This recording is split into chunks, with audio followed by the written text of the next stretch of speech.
Top 5 Underrated PlayStation JRPGs 90s Edition. Legend of Legaia.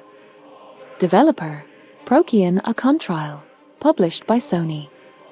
In a world consumed by a deadly mist that turns people and creatures into monsters, you play as Varn, a young hero who bonds with a mystical being called a Rasaru. Alongside two companions, you set out to revive Genesis trees and push back the mist.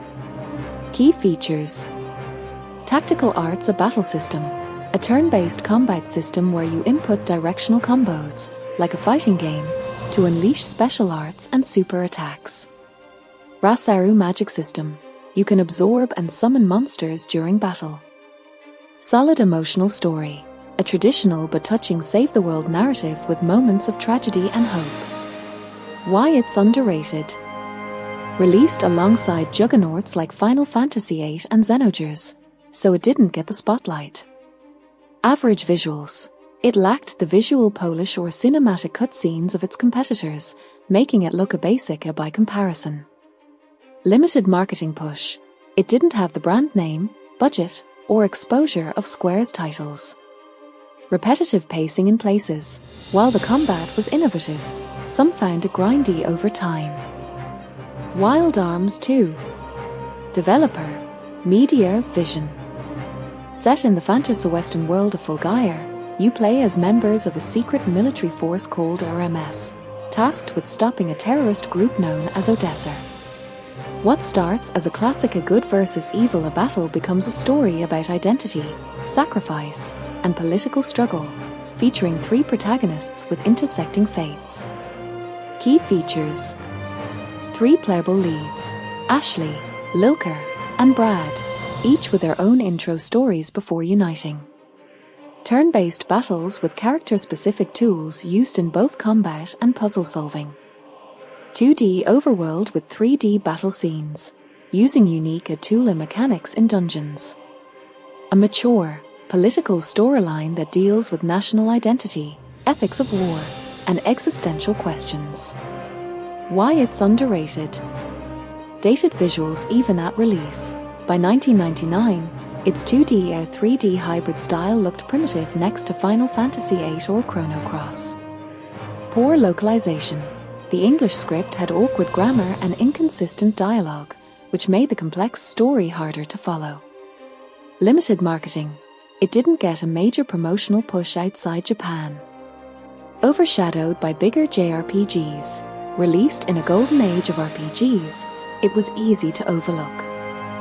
Breath of Fire 4. Developer, Capcom.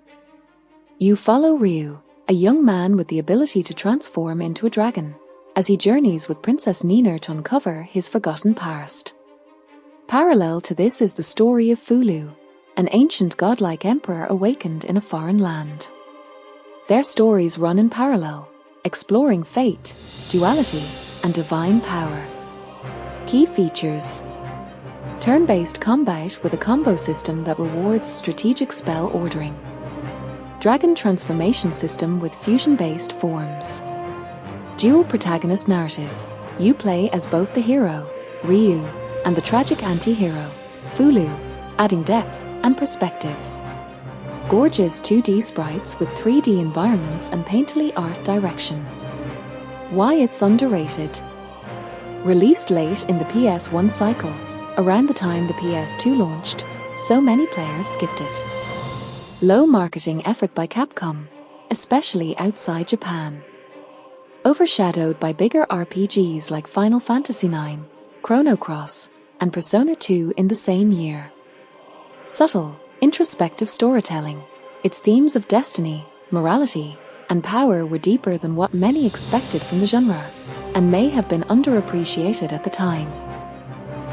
Valkyrie Profile. Developer, Triace. You play as Lenneth, a Valkyrie tasked with recruiting fallen warriors, Einherjar, from Earth to prepare for Ragnarok in Norse mythology. The story blends philosophy, tragedy, and divine conflict, exploring the lives and deaths of mortals in deep, emotional vignettes. The game features side-scrolling dungeon exploration, real-time combo-based turn combat, A time-limited world structure that changes what events and characters you can unlock. Multiple endings based on your decisions and exploration depth. Why it's underrated. Late release, 2000 came near the end of the PS1's life, competing with PS2 hype. Limited distribution. Small print numbers made it hard to find. Unconventional design. Its non-linear structure, philosophical tone, and time system confused players used to traditional JRPGs. Overshadowed by Square, titles like Final Fantasy IX and Chrono Cross dominated attention at the time. Suikoden 2. Developer, Konami. You play as a young soldier betrayed by your country, caught in a brutal war between two nations. With the help of friends and allies, you build an army, unite 108 stars of destiny, and challenge tyranny. The story explores themes of betrayal, loyalty, war, and forgiveness, featuring one of the most emotionally powerful JRPG narratives ever made. Highlights. Recruit 108 characters to build your army and fortress. Tactical army battles, traditional turn-based combat, and one-on-one duels. Deep political plot with morally complex villains, like Lucre Blight. A customizable castle HQ that evolves as you recruit more people. Why it was underrated. Poor marketing and limited release. Very few copies were printed in North America. No flashy 3D graphics. Released during the height of 3D games, Final Fantasy VIII, Xenogears, Suikoden 2 stuck with beautiful but old-school 2D sprites. Overshadowed by major JRPGs, it launched alongside big-budget games with more hype. The first game wasn't well-known. Many players skipped it, not realizing 2 stands strongly on its own. Late appreciation. Over time, it gained a cult following through word-of-mouth, emulation, and retro gaming communities. Thank you for watching. Like and subscribe to August Geek Hub.